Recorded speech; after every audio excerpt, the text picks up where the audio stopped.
ज्वालितो ज्ञानमयप्रदीपः यं प्रव्रजन्तमनुपेतमपेतकृत्यं द्वैपायनो विरहकातराजुहाव पुत्रेति तन्मयतया तरवोभिनेन तं सर्वभूतहृदयं मुनिमानतोऽस्मि या या शुभ्रवस्त्रावृता या वीणावरदण्डमण्डितकरा या श्वेतपद्मासना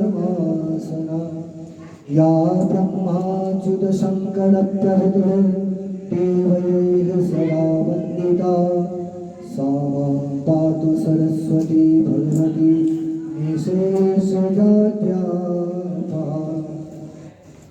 योऽन्तः प्रविश्य मम वाचमिमां प्रसुप्तां सञ्जीवयत्यखिलशक्तिधरस्वधाम्ना अन्यास्य हस्तचरणश्रवणत्वगाने प्राणान्नमो भगवते पुरुषाय तुभ्यम् प्रातर्नमामि भगवते पुरुषाय तुभ्यम् गुरुर्ब्रह्मा गुरुर्विष्णु गुरुर्देवो महेश्वरः गुरु साक्षात् परब्रह्म तस्मै श्री गुरुवे नमः।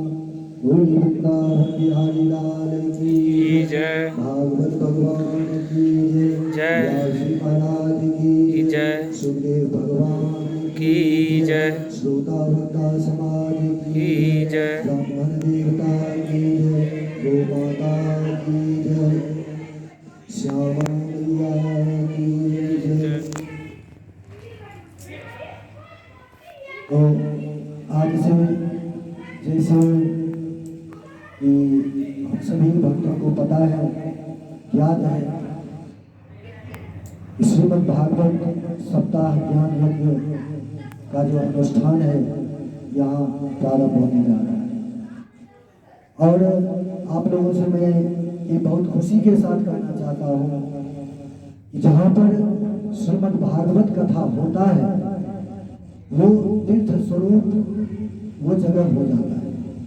भागवत कथा साधारण बात नहीं है।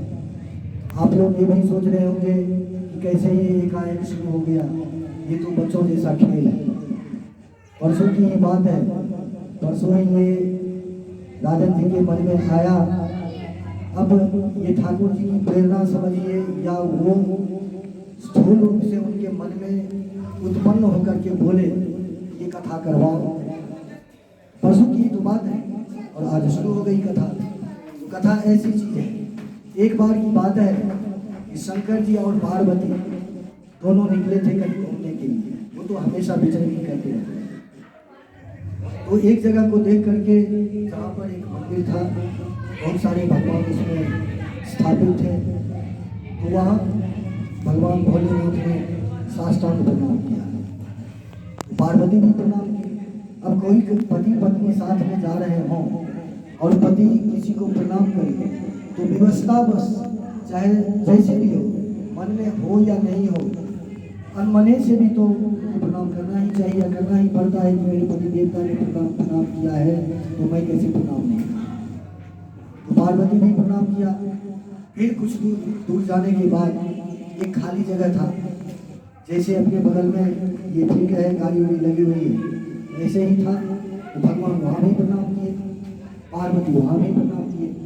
फिर आगे जाने के बाद फिर एक जब भगवान का मंदिर आया, वहाँ भी दोनों प्रणाम किए। लेकिन इस बार पार्वती को नहीं आ गया। पार्वती भोले बाबा से प्रश्न कर दिए, मैं आपसे कुछ पूछना चाहती हूँ, मेरे मन में एक जिज्ञासा है। बाबा बोले बोलिए क्या बात है। बोले कि दो जगह तो मंदिर थी, मंदिर में देवता भी थे, तो वहाँ प्रणाम किए तो कोई हर्ष विस्मय की बात नहीं है या कोई शंका की बात है कि वहाँ तुमने क्यों प्रणाम किए। लेकिन एक खाली जगह को आपने प्रणाम किया, मैंने भी प्रणाम किया, आखिर वहाँ क्यों प्रणाम किया? वहाँ तो न कोई देवी देवता, न कोई भजन कीर्तन हो रहा था, न कोई मुनि महात्मा बैठे हुए थे, तो फिर भी वहाँ क्यों प्रणाम किए? तो बाबा बोले कि जिस तीनों जगह पर हमने प्रणाम किया है उस जगह पर भगवान की कथा हुई है, और खाली जगह जहाँ पर था और वहाँ पर मैंने जो प्रणाम किया वहाँ पर आज से 20 वर्ष के बाद भगवान की कथा होने वाली है। तो भगवान की कथा की तो इतनी महिमा है। तो यहाँ तो हम लोग भागवत कथा श्रवण करने के लिए बैठे हैं। तो सबसे पहले हम लोगों को ये समझना होगा कि आखिर भागवत जी है क्या, भागवत जी क्यों करवाना चाहिए, भागवत जी कराने से क्या होता है। जैसे हम लोगों को कोई काम पड़ जाता है किसी व्यक्ति से, तो सबसे पहले उसको अच्छी तरह से परीक्षण कर लेते हैं कि ये व्यक्ति कैसा है, कहीं चोर तो नहीं, कहीं डकैत तो नहीं। तो जब उस व्यक्ति के बारे में हमें पता चल जाता है कि नहीं ये व्यक्ति सही है, तब हम उस व्यक्ति के कहे अनुसार चलते हैं। जैसे हम लोग किसी विद्यालय में अपने बच्चे का नामांकन कराते हैं तो बहुत सोच विचार करके करवाते हैं। खाली शो फटाका देख कर नहीं कि मकान बहुत सुंदर है, भवन बहुत बढ़िया है, इसमें जो शिक्षक लोग हैं उनके पोशाक बहुत सुंदर है, तो चलो पढ़ाई भी अच्छी होगी। तो ये सब सारा सोच करके हम लोग उस विद्यालय में अपने विद्यार्थी को देते हैं। और ये भागवत जो है परम वैष्णव का धन है, इसमें साक्षात भगवान श्री कृष्ण समाये हुए हैं। श्रीमद् भागवताख्योयं प्रत्यक्षः कृष्ण एव ही। इसमें जब आप लोग अंतिम में सुनेंगे, जब भगवान अपने परम धाम को लोक को पधारे प्राद के माध्यम से अपने पैर में बांध लगने के द्वारा, तो आकाश और पृथ्वी के बीच में जाकर के भगवान का शरीर विस्फोट हुआ है, एक दिव्य ज्योति निकली है उसमें से, और श्रीमद् भागवत में जाकर के समाहित हो गई है वो ज्योति। तो भागवत जी कोई ग्रंथ नहीं है, कोई पुस्तक नहीं है। हम लोग ये भी सोच सकते हैं कि ये साधारण सा पुस्तक है, लेकिन ऐसी बात नहीं है। ये श्रीमद् भागवत पांचमयी प्रतिमूर्ति श्री भगवान के, हमारे गोपाल जी के पांचमयी प्रतिमूर्ति है। ये भागवत जी का इतना महिमा है कि जिस घर में ये भागवत जी का पुस्तक रहता है उस घर में आप विश्वास करें या न करें, अकाल मृत्यु नहीं आती है।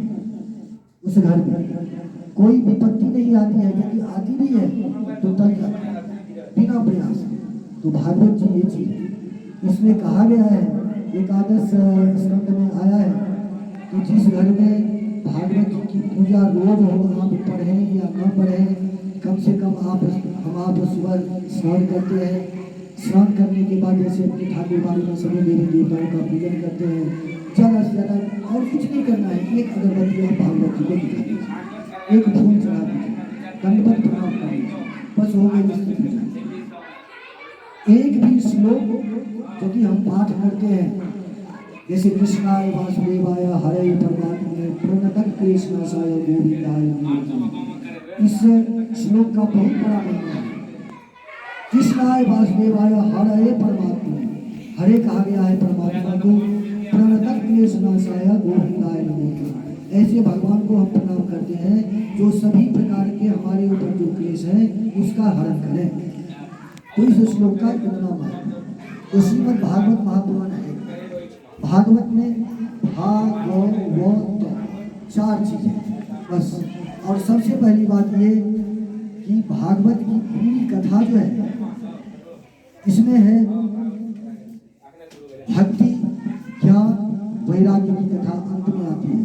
भक्ति, भक्त, भगवंत, गुरु, चतुर नाम बपू एक, इनके पदबंधन किए ना सही विघ्न अनेक। तो इसमें सबसे पहली कथा है किसकी? भक्ति महारानी की। भक्ति, उसके बाद भक्त, उसके बाद भक्त की कथा है इसमें। उसके बाद तीसरे नंबर पर आता है भगवान की कथा है, और चौथी कथा है इसमें भक्ति, भक्त, भगवंत, गुरु, 4 ही कथा है, और कोई 5वीं कथा है इसमें।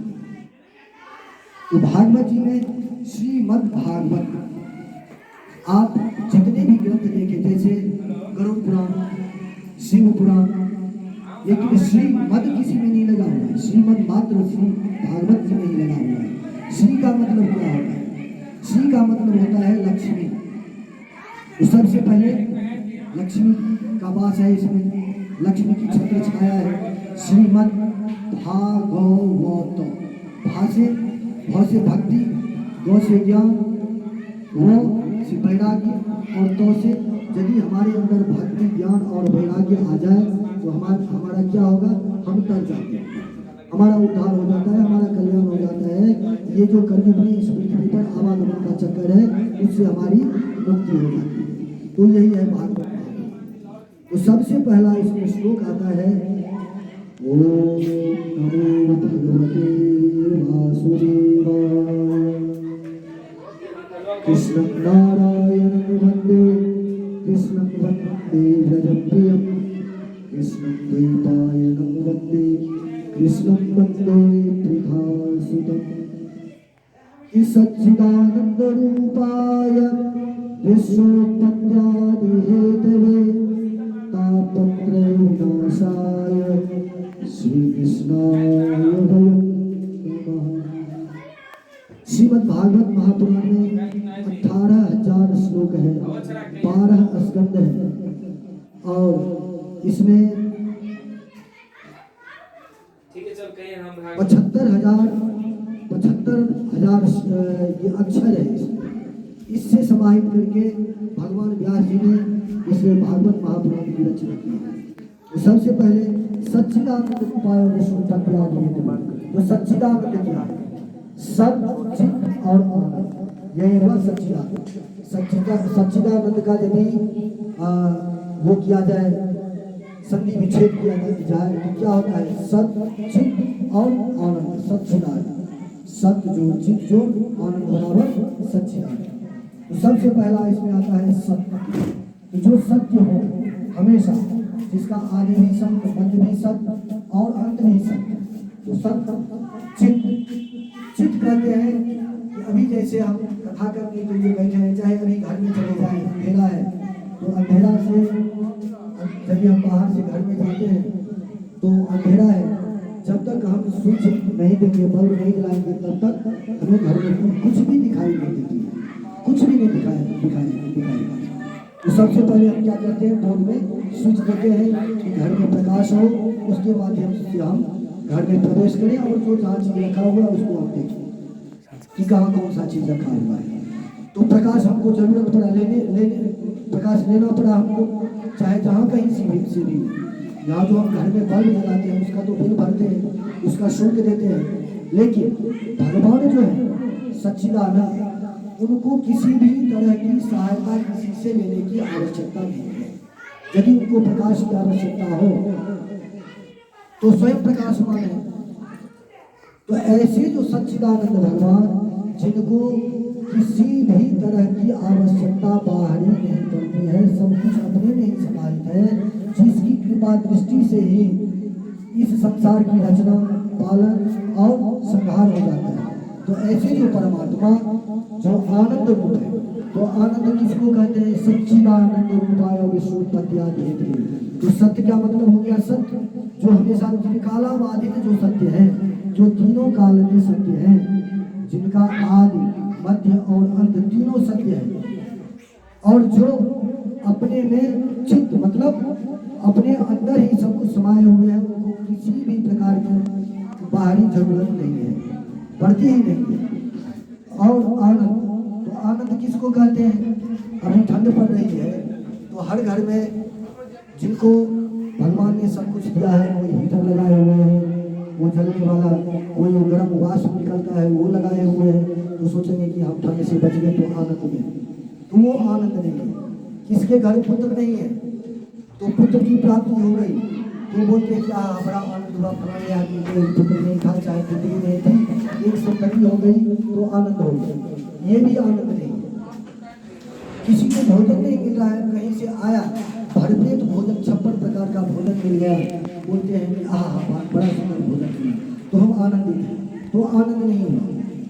कोई मखमली गद्दे पर सोते हैं तो बोलता है मखमली गद्दे पर सोई, बहुत अच्छी नींद आई, आनंद नहीं, तो वो भी आनंद नहीं है। तो आखिर आनंद है क्या? अच्छा, हर चीज का उल्टा तो आप कर देंगे, लेकिन आनंद का उल्टा कुछ होता है। जैसे सुख का उल्टा होता है दुख, सुख का उल्टा होता है दुख, और आनंद का उल्टा कुछ भी नहीं होता है। तो कोई बोला कि हाँ उसका भी उल्टा होता है, तो क्या होता है? तो निरानंद। तो निरा तो हमने लगाया, आनंद तो आनंद ही है। और जैसे सुख का उल्टा दुख होता है, और जैसे ऐसे ही बहुत तरह की चीजें हैं जिनका उल्टा कुछ न कुछ होता ही है, लेकिन आनंद का उल्टा कुछ नहीं है। आनंद मतलब आनंद, तो यही है सच्चिदानंद रूपाय विश्वोत्पत्ति आदि हेतु, जिसमें इतनी शक्ति है विश्व की उत्पत्ति स्थिति और संहार करने की शक्ति है, वही है। तो विश्वोत्पत्ति आदि हेतु तापत्रय विनाशाय श्री कृष्णाय वै नमः। और इतनी शक्ति कैसी है? तापत्रय विनाशाय। हमारे जितने भी हम लोग हैं इस पृथ्वी पर, कलयुग में हो सतयुग में, चाहे चारों युग जितने भी युग हैं, इसमें हम लोग जितने भी जीव हैं, इस पर 3 प्रकार के ताप हमेशा ही रहते हैं। कौन कौन सा ताप है? दैहिक, दैविक और भौतिक, 3 तरह के ताप। तो दैहिक ताप किसको कहते हैं? तो किसी को बीमारी हो गई, तो ऐसी ऐसी बीमारियां हैं जो आती है, चली भी जाती है, लेकिन बहुत ऐसी बीमारी है कि हम लाख प्रयास करते हैं, करोड़ों रुपया खर्च करके भी हम उनको जिला नहीं पाते, हमको जिंदा नहीं कर पाता है, हमको ठीक नहीं कर पाता है। तो वो हो गया दैहिक। दैविक ताप क्या है? कि अभी जोर से आंधी आई, तूफान आया और कड़क के साथ बिजली गिरी किसी के ऊपर, वो उसमें मर गया, तो वो हो गया दैविक। देवता का प्रकोप हुआ, तो दैविक। और भौतिक ताप क्या हुआ? इसमें है ना कि तापत्रय, दैहिक, दैविक और भौतिक। दैहिक दैविक तो समझ गए, और भौतिक ताप क्या है? जैसे आधुनिक युग में अभी बम, पिस्तौल, गोली बारूद, चाकू, तलवार, जैसे भाला, इस सब से कोई काट देता है, छुरा भोंक देता है, गोली मार दिया, कोई बम से किसी को उड़ा दिया, तो ये हो गया भौतिक। तो ये तीनों तापों से जो हमारी मुक्ति दिलाए, हमारी जो रक्षा करे, ऐसे जो भगवान कृष्ण, उनको वयम नमः, हम नहीं, केवल आप नहीं, केवल वो नहीं, हम सभी ऐसे भगवान कृष्ण को वयम नमः तापत्रय विनाशाय श्री कृष्णाय वयम नमः, इनको हम सबसे पहले प्रणाम।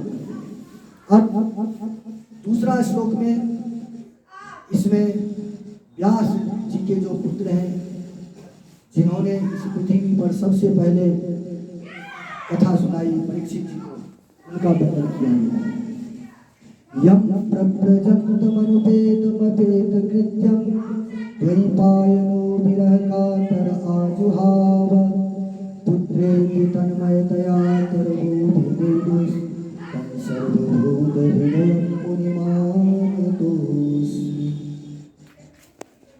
ऐसे भगवान व्यास जी के पुत्र जो 12 वर्ष तक अपने माँ के गर्भ में ही रहे। अब सोचिए कि 9 महीने माता के गर्भ में कोई बच्चा रहता है, तो 9 महीने में ही कितनी पीड़ा होती है, और बहुत माता को तो इतनी पीड़ा होती है कि अब जल्दी से जल्दी बाहर निकले, समय से पहले ही हॉस्पिटल जाते हैं, ऑपरेशन करवा करके निकलवा लेते हैं। लेकिन जो पुत्र अपने माता के गर्भ में 12 वर्ष रहे, और 12 वर्ष के बाद भी, 12 वर्ष के बाद जब जन्म लिए, तो जन्म लेती ही ऐसे पुत्र जो संन्यास के लिए चले गए, ऐसे पुत्र को द्वैपायनो विरह कातर आजुहाव, वन की ओर तपस्या के लिए चले गए, और उस पुत्र के पीछे पीछे भगवान व्यास, जिन्होंने ये श्रीमद् भागवत पुराण महापुराण की रचना की है, ये पुत्र की पीछे पीछे दौड़ रहे पुत्र को, कि हे पुत्र वापस आओ, हे पुत्र वापस आओ, लेकिन वो नहीं मानते हैं, वो चले जाते हैं जंगल में। पुत्र की तन्मयतया तरबोधिदेदुस्, और लता पताओं तरबों से पूछते हैं, गाछ वृक्ष से पूछते हैं, उनसे कहते हैं कि हमारे पुत्र को वापस करवा दो। तं सर्वभूतहृदयं मुनिमानतोऽस्मि। और ऐसे सर्वभूत हृदय बोलते हैं कि जो सभी हृदय में वास करने वाले। एक बार क्या हुआ, ये कथा भी हम आपको सुनाएंगे। जब ये सुखदेव जी का प्रागट्य होता है, तो सुखदेव जी का प्रागट्य कैसे होता है, उसमें कथा आती है कि जब ये प्रागट्य हुए, इनका गर्भ से जब निकलना हुआ, भगवान से बहुत प्रार्थना की कि हमको जब माया आपकी नहीं घेरेगी तभी तो हम गर्भ से बाहर आएंगे, नहीं तो आपकी माया बहुत मायावी है कि पृथ्वी पर आते ही सभी जीव को अपने बस में कर लेती है। तो भगवान उनको वचन देते हैं कि हमारी माया तुम्हारे ऊपर नहीं कोई प्रभाव डालेगी, तुम बाहर आ जाओ, माँ को बहुत कष्ट हो रहा है। वो बाहर आते हैं और बाहर आते ही चले जाते हैं तपस्या करने के लिए जंगल की ओर। तो जंगल की ओर जब जाते हैं तो एक सरोवर, रास्ता में एक सरोवर आता है, उसमें बहुत सारी माता बहनें नंगी होकर के स्नान कर रही थी। तो उनके अब बताइए कि 12 वर्ष का अवस्था है, उस एक बालक की 12 वर्ष की अवस्था है और एकदम नंग धड़ंग, वस्त्र के नाम पर एक सूत भी नहीं है, एक धागा भी नहीं है, जिनका वस्त्र ही दिगंबर है, निशा है। दिगंबर का मतलब दिगंबर वेशधारी उसी को बोलते हैं कि जिनके शरीर पर कोई वस्त्र नहीं, एकदम नंगे, और वो जा रहे हैं। वो तो परम बैरागी थे, उनके मन में तो क्या स्त्री क्या पुरुष कोई भेद ही नहीं था, वो तो सब में भगवान को देखते। तो वो जब जा रहे थे उस सरोवर के किनारे से, उनको देख करके उन माँ को, उन बहनों को, उस जितनी भी युवतियाँ थी, किसी को लज्जा नहीं आई, एकदम निर्विकार नहाती है और पीछे पीछे व्यास जी जा रहे हैं पुत्र को वापस करने के लिए। तो जब व्यास जी को देखते हैं, वो महिला लोग देखती है तो झटपट अपना अंग को ढकने लगती है। तो व्यास जी रुक जाते हैं क्योंकि अभी कुछ देर पहले उनका पुत्र निकला है और ये इसे देख रहे हैं। तो पूछते हैं कि अभी अभी मेरा जवान लड़का गया है, जवान पुत्र गया है, और तुम लोग ऐसे ही नहाती रही, और मैं एक बूढ़ा व्यक्ति जो यहाँ से गुजरा तो तुम लोग झटपट अपने शरीर को ढकने लगी, ऐसा क्यों?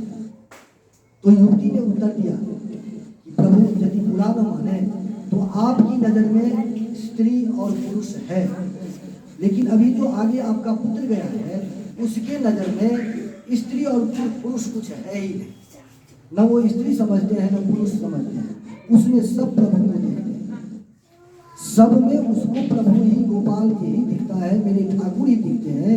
यही अंतर है आप दोनों में। इसीलिए आपका पुत्र जो निकला है यहाँ से, तो झटपट हम लोग अपने अंगों को ढकने लगी, और आप जो निकले तो आपको देख करके हम लोग ढकने लगे। हम उनको वो जो गए हैं तो उनको देखने के बाद वैसे ही नहाती रही। तो ऐसे है सुखदेव। तो ये कथा जो हो रही है, नई विशेष सूदमासिनम अभिवाद्य महामति कथा अमृत रस स्वागत सोन कुशला सोन। उस दिन मैंने परसों बताया था कि कोई भी कथा पुराण में होती है कि वो उत्तर प्रदेश में एक सीतापुर नाम का जगह, सीतापुर नाम का जिला है, जहाँ पर नैमिषारण्य तीर्थ है। वहाँ पर हम लोग अभी आज 7 दिन के लिए यहाँ कथा सुनने के लिए आए हैं, लेकिन वहाँ आदि काल से ही कथा चली आ रही है। तो एक बार जितने भी ऋषि महात्मा थे सभी विचार करके गए नारायण के पास और उनसे आग्रह किया कि प्रभु, हम लोगों की इच्छा है कि कोई ऐसा स्थान का चयन किया जाए आपके माध्यम से जहाँ हम लोग निर्बाध कथा ही सुनते रहें, आपकी कथा श्रवण करें। तो ऐसा कोई जगह आप बताएं। तो भगवान बोले कि मैं चक्र को आदेश देता हूँ, चक्र जहाँ पर रुक जाए वहाँ पर आप लोग समझिए कि ये कथा के लिए उपयुक्त जगह है, वहाँ पर बैठ करके आप लोग कथा श्रवण कीजिएगा। तो वो चक्र आगे आगे चल रहा है और पीछे पीछे जितने भी संत महात्मा हैं पीछे पीछे जा रहे हैं।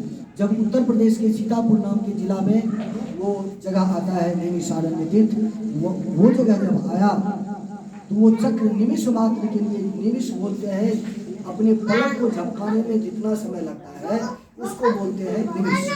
तो निमिष मात्र के लिए चक्र वहाँ पर, सुदर्शन वहाँ पर रुके हैं और उसके बाद अंतर ध्यान हो गए। तो वहीं पर 88,000 ऋषि महात्मा बैठे हुए हैं और यही विचार कर रहे हैं, अपने में आपस में कथा हो रही है, कथा वार्ता आपस में होती है।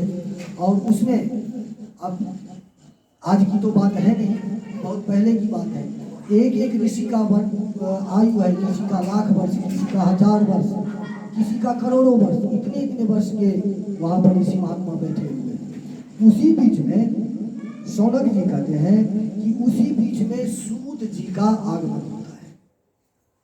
सूत जी आते हैं और वो भी एकदम युवावस्था को है।